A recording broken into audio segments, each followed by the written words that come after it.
저는 올해 65세 박선입니다. 제 인생은 한 편의 막장 드라마보다 더 끔찍합니다. 남편 김민수는 젊은 내연녀와 바람이 나서 가정을 깼고 저는 그 충격으로 암 진단까지 받았습니다. 하지만 여기서 무너질 수는 없었습니다. 저는 제 인생을 되찾기로 결심했습니다. 어떻게 이런 지옥 같은 상황까지 오게 되었는지 지금부터 제 이야기를 들려드릴게요. 저는 26살에 김민수를 만나 결혼했습니다. 당시 김민수는 성실하고 자상한 사람이었습니다. 건축 설계사였던 김민수는 밤낮 없이 일하며 우리 가족을 위해 최선을 다했습니다. 저는 그런 김민수를 존경했고 그를 돕기 위해 작은 옷가게를 운영하며 가게의 보탬이 되었습니다. 결혼 후 5년 만에 귀여운 딸 김지혜를 낳았고 우리는 누구보다 행복한 가정을 이루었다고 생각했습니다. 하지만 행복은 영원하지 않았습니다. 김민수의 회사가 어려워지면서 김민수는 점점 예민해졌습니다. 밤늦게까지 야근하는 날이 잦아졌고 주말에도 회사에 나가기 일쑤였습니다. 저는 김민수를 걱정하며 따뜻한 밥상을 차려주고 피로를 풀어주기 위해 안마도 해줬습니다. 하지만 김민수는 그런 저를 귀찮아하는 눈치였습니다. 어느 날부터 김민수는 집에 오면 술만 마시고 잠들기 일쑤였고 저와는 거의 대화를 나누지 않았습니다. 저는 김민수에게 무슨 일이 생긴 건 아닌지 걱정했지만 김민수는 아무렇지 않다고만 했습니다. 그러던 어느 날 김민수의 와이셔츠에서 낯선 여자 향수 냄새가 나는 것을 맡았습니다. 저는 김민수에게 조심스럽게 물었습니다.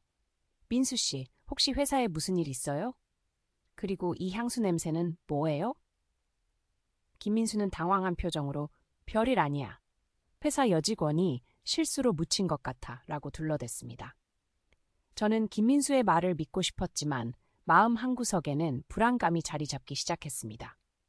그 후로 김민수의 행동은 더욱 수상해졌습니다. 늦은 밤 전화 통화를 하는 횟수가 늘었고 샤워를 할 때마다 핸드폰을 가지고 들어갔습니다. 저는 김민수의 핸드폰을 몰래 확인해보고 싶은 마음이 굴뚝 같았지만 혹시나 김민수가 상처받을까봐 차마 그럴 수 없었습니다.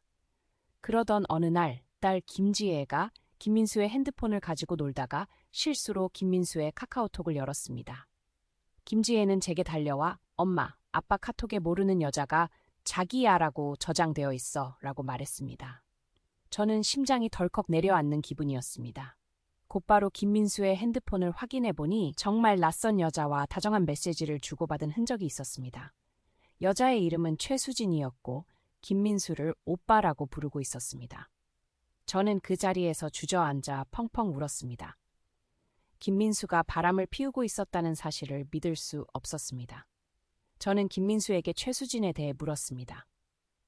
김민수는 처음에는 완강하게 부인했지만 제가 카카오톡 메시지를 보여주자 결국 모든 것을 실토했습니다. 김민수는 최수진이 자신의 회사 후배이며 자신을 잘 이해해주고 위로해준다고 했습니다. 김민수는 최수진에게 빠져버렸고 저와의 관계는 소홀해졌다고 했습니다. 저는 김민수의 변명에 분노했습니다. 어떻게 저에게 그리고 우리 딸 김지혜에게 이런 짓을 할 수 있는지 이해할 수 없었습니다. 저는 김민수에게 당장 최수진과 헤어지라고 요구했지만 김민수는 오히려 저에게 이혼을 요구했습니다. 김민수는 최수진과 함께 새로운 삶을 시작하고 싶다고 했습니다. 저는 김민수의 냉정한 태도에 절망했습니다. 30년 동안 함께해온 남편이 저를 이렇게 쉽게 버릴 수 있다는 사실에 큰 충격을 받았습니다. 저는 김민수와의 이혼 소송을 시작했습니다. 하지만 김민수는 모든 재산을 최수진에게 빼돌리고 저에게는 한 푼도 주지 않으려고 했습니다. 저는 변호사를 선임하여 김민수의 부정행위를 입증하고 재산 분할 소송을 진행했습니다. 하지만 김민수는 뻔뻔하게도 박선희 씨는 지난 30년 동안 집에서 놀고 먹었으니 재산 분할 자격이 없다라고 주장했습니다. 저는 김민수의 악랄한 태도에 분노했고 반드시 김민수에게 합당한 대가를 치르게 해주겠다고 다짐했습니다. 저는 잠을 이루지 못하는 밤마다 김민수와 최수진에게 복수할 방법을 생각했습니다. 그러던 중 건강검진에서 암 진단을 받았습니다. 암이라는 뜻밖의 소식은 저를 더욱 절망하게 만들었습니다. 저는 김민수와 최수진에게 복수하기도 전에 죽을 수도 있다는 생각에 두려웠습니다. 하지만 저는 포기하지 않았습니다. 저는 암 치료를 받으면서 동시에 김민수와 최수진에게 복수할 계획을 세웠습니다.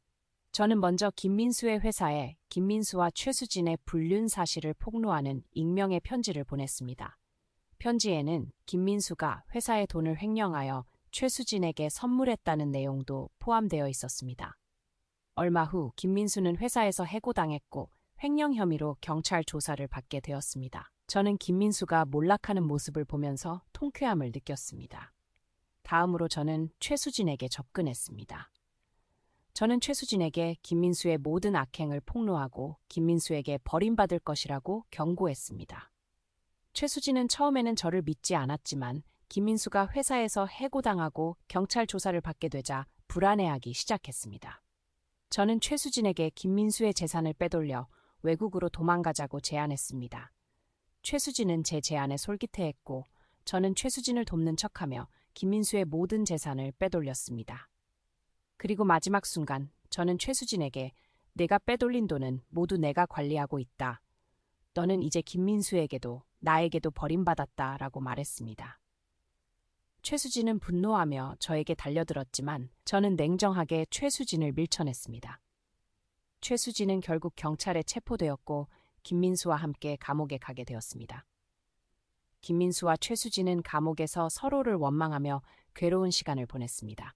김민수는 자신이 저지른 모든 잘못을 후회했지만 이미 때는 늦었습니다. 저는 김민수와 최수진에게 복수하는 데 성공했지만 마음 한구석에는 여전히 슬픔과 허탈함이 남아 있었습니다. 하지만 저는 암 치료에 전념하며 새로운 삶을 살기로 결심했습니다. 저는 옷가게를 정리하고 봉사활동을 시작했습니다. 그리고 저와 같은 아픔을 겪은 사람들을 위로하며 희망을 나누었습니다.